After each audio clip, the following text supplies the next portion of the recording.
જૂનાગઢમાં આખલાની લડાઈમાં યુવાને જીવ ગુમાવ્યો। કેશોદના લીમડા ચોક વિસ્તારમાં ઘટના બની। બાઇક પર જતા યુવાનને અડફેટે લેતા ઈજા પહોંચી। ઈજાગ્રસ્ત યુવાનનું સારવાર દરમિયાન મોત થયું છે।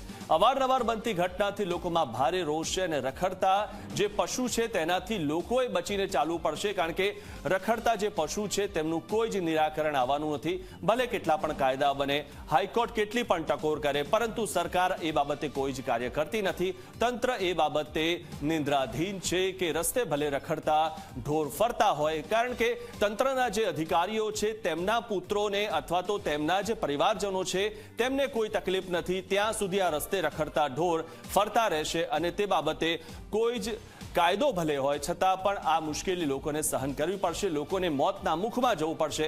રખડતા જે ઢોર છે તે લોકોને ભલે મોત આપતા હોય છતાં પણ તંત્ર આ બાબતે નિંદ્રાધીન છે।